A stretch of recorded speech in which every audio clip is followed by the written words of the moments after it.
Correct గా total చేసి note పంపి. Good evening. ఓకే, త్వరగా రిజిస్టర్ చేయండి. ఏంట్రా పెద్ద ఐజీ చేసినట్టు ఆర్డర్ వేస్తున్నావు ఏంటి, మాకు మీ పోలీస్ స్టేషన్ ఒకటేనా? ఇంకా 2-3 ఉన్నాయి. అక్కడికి వెళ్ళి ముద్ర వేయాలి. ఏదో తెలిసినోడు కాబట్టి ముందు వచ్చాను. పని చూడు.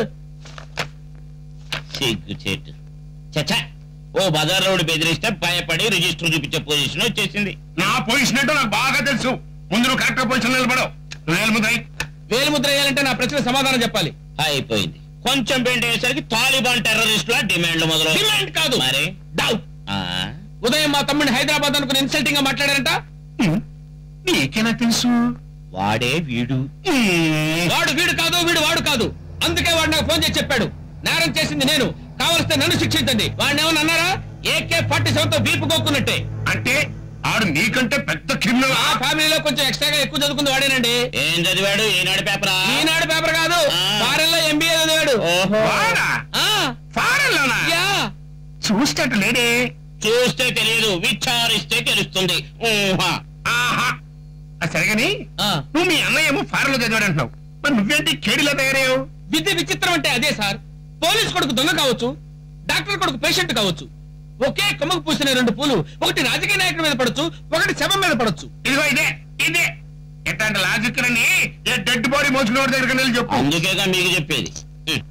ఇదిగో అసలు మీ ఇద్దరి మీద నాకు ఎందుకో డౌట్ గా ఉందయ్యా. ఒకసారి నీ ఫోన్ చెయ్యి. మీ ఇద్దరు టిన్సో కాదో తెలుసు. Excuse me, phone. Hello, SI కోడి స్పీకింగ్. నేను సికింద్రాబాద్ మాట్లాడుతున్నాను. మా అన్నయ్య స్టేషన్కి వచ్చాడా వెలుగుతూ వేయడానికి? చూడండి సార్, మా అన్నయ్య రౌడీయే, పెద్ద దొంగే. కానీ గాంధీ గారు చెప్పినట్టు నేరస్తుని కొడితే మారడు, మంచిగా మార్చాలి. అప్పుడే మీరు మహాత్ములు అవుతారు. అదే మీ డ్యూటీ. Thank you sir. ఇదేంటయ్యా, మీ తమ్ముడు ఫోన్ లో తెగ కిచ్చులు పెట్టేస్తాడు. ఫారెన్ కల్చర్, ఫారెన్ లో చదువుకున్నాడు కదండి. ఇప్పుడు అర్థమైందయ్యా. మీ తమ్ముడు చాలా జంట్లు ఉన్నాయా. అదేంటో ఎంత మాట్లాడినా మళ్ళీ మళ్ళీ వినాలనిపిస్తున్నా. ఇంకొకసారి ఫోన్ చేయవా? అంటే వాడిని ఎక్కువ ఫోన్ లో మాట్లాడమంటే చిరాకు పడతారు సార్. అదేం పర్లేదు భయ్యా, ఒకసారి మాట్లాడతాను సార్. నంబర్ కరెక్ట్ కాదు. హలో, నేను హైదరాబాద్ మాట్లాడుతున్నాను. మా తమ్ముడికి ఒకసారి ఫోన్ ఇవ్వండి. ఏంటో మా తమ్ముడు వాయిస్ రిపీటెడ్ గా వినాలని ఎస్ఐ గారు ముచ్చట పడుతున్నారు. ఇప్పుడేగా మాట్లాడుతాడు. మాకు తెలుసులే బాయ్, మళ్ళీ మాట్లాడాలని రిక్వెస్ట్ చేస్తున్నారు. మళ్ళీ టేప్ ఆన్ చేయాలంటే కష్టం రా. ఏంటి బాత్రూమ్ లో ఉన్నాడా? ఆ బాత్రూమ్ లో ఉంటాడట. త్వరగా బయటికి రమ్మను. యువతలో మా ఎస్ఐ గారు డాగులాగా వెయిటింగ్ అని చెప్పు. సరే వినమను. ఏమ్మా బాత్రూమ్ లో ఉన్నావా? ఎస్ఐ గారు మాట్లాడతారట. మాట్లాడు. హలో, చూడండి సార్, మా అన్నయ్య రౌడీ, పెద్ద దొంగే. కానీ గాంధీ గారు చెప్పినట్టు నేరస్తుని కొడితే మారడు, మంచిగా మార్చాలి. అప్పుడే మీరు మహాత్ములు అవుతారు.